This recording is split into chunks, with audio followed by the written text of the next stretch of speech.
The lines between enemy and ally are getting a little more blurred in the fight against ISIS. Why? Because Hezbollah, yes, the militant group based in Lebanon, funded by Iran, considered a terrorist organization by Canada, is now willing to partner with other Middle Eastern countries to fight ISIS. Should the West somehow work with a group like Hezbollah or a country like Iran, which funds Hezbollah, as a potential partner? They both want to fight ISIS. What is going on in terms of the enemy and the ally? Joining me now from Kingston is Christian Luprecht. He's an associate professor at the Royal Canadian Military College, and in Washington, Jonathan Schanzer. He's the vice president for research at the Foundation for the Defense of Democracies. Jonathan, let me start with you. The leader of Hezbollah, Hassan Nasrallah, called for, quote, greater cooperation among Middle Eastern countries in the fight against ISIS. By the way, Iran has called for the same thing. What do you make of their involvement and what that does to the Middle East dynamic? Well, Hezbollah has actually been involved in this fight from almost the get-go when the Syrian civil war broke out in 2011. You have to remember that Hezbollah is essentially owned and controlled by Iran. The Iranians saw Assad as a huge asset that could not fall in the Middle East, and so they deployed Hezbollah to fight this war on Assad's behalf and on their behalf. And so for the last several years, they've been fighting not only ISIS, but the Free Syrian Army, the Nusra Front. Just about every faction that's in Syria today has been tangling with Hezbollah. And as a result, Hezbollah has actually been undergoing sort of a Vietnam War on a small scale, where people have been coming back in body bags on a regular basis. But let's not pretend here. Hezbollah is not doing this because they're fighting against an extremist force that they are ideologically opposed to. They're fighting ISIS and the Nusra Front and others because they want to make sure that Assad stays in power.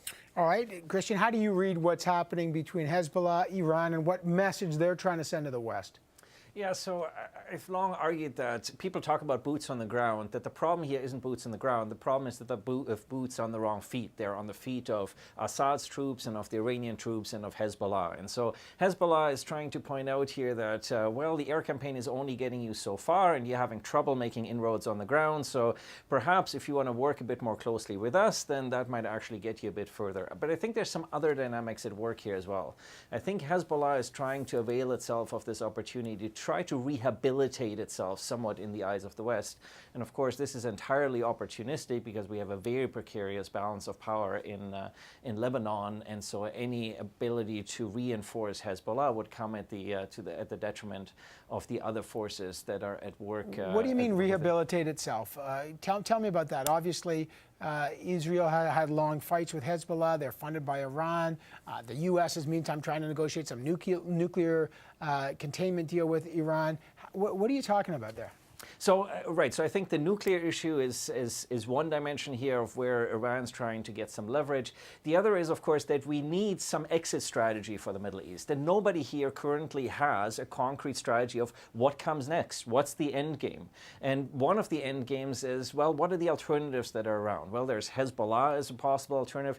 There's the Muslim Brotherhood, but the Muslim Brotherhood, I mean, both Canada and the UK have some real struggles with to what extent they legitimize the Muslim Brotherhood as a political alternative, and to what extent they consider the Muslim Brotherhood as a violent extremist organization. And so I think this is sort of an effort by Hezbollah to gain some credibility and some influence with the West as sort of the genuine dilemma, as sort of the best of all the bad alternatives. All right, Jonathan Schanzer, your response to that? Well, I think that Hezbollah is certainly trying to rehabilitate itself, but it's actually really part of the whole overall Iranian effort, right? The Iranians right now are trying to gain concessions at the table over its nuclear program with the P5+1, this joint plan of action that ultimately is going to come to a head maybe within the next couple of months. And so what Iran is trying to do is to broker a deal where they're going to say, look, we'll deploy Hezbollah, we'll deploy the Islamic Revolutionary Guard Corps, the IRGC, we'll deploy our forces to help get you what you want in your fight against ISIS. If you can make a few more, perhaps not so small concessions at the negotiating table with regard to this nuclear program. It's a deal with the devil that they're offering, and the United States appears to be taken by this deal right now, and we're cautioning that this is just really something that we need to reconsider. But Jonathan Schanzer, let me just quickly ask you. The U.S. says they don't want to put boots on the ground, although they've sort of changed a bit in terms of their the mandate for their special forces. But what if Iran says we will put boots on the ground? Well, Iran does have boots on the ground. That's right. So then what? So if they're going to lead the fight against ISIS, And how does the coalition work, or does it work with that? How does it read that play? Well, there is a sort of a coalition that's already taking place on the ground where there is coordination on some level between the United States and the Assad forces and Iran, and I think it's a mistake. In other words, we've essentially decided that we don't want to trifle with the Iranians because they're fighting ISIS, because we're afraid that they could perhaps destabilize Iraq further. But what we really need to do right now is to figure out how to walk and chew gum.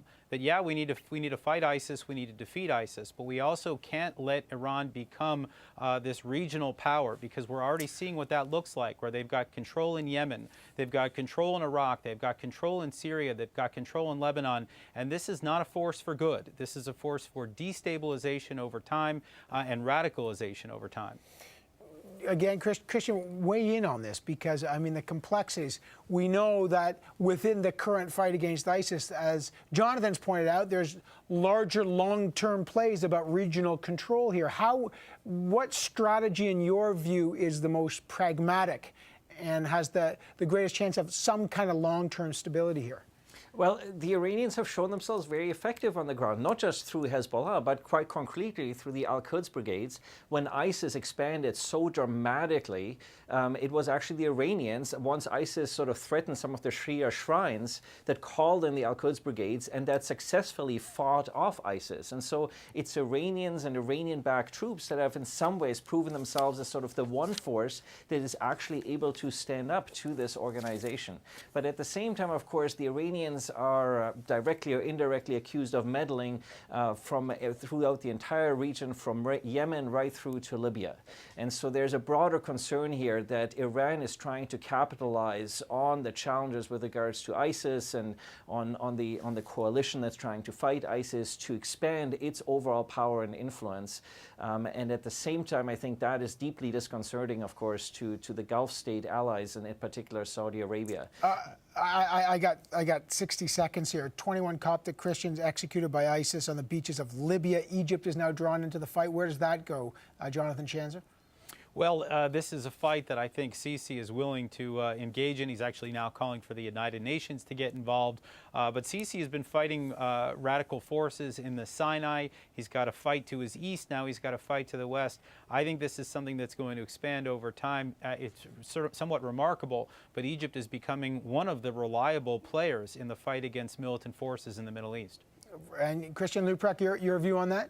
It's definitely a clear threat to Egyptian national security. Otherwise, the Egyptians wouldn't have come out swinging. And ISIS is trying to draw in everybody into this fight, from Jordan right through to Egypt, to stir up the apocalypse and stir up as much trouble as they can in the region.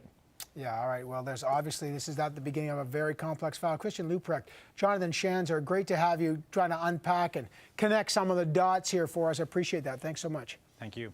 My pleasure.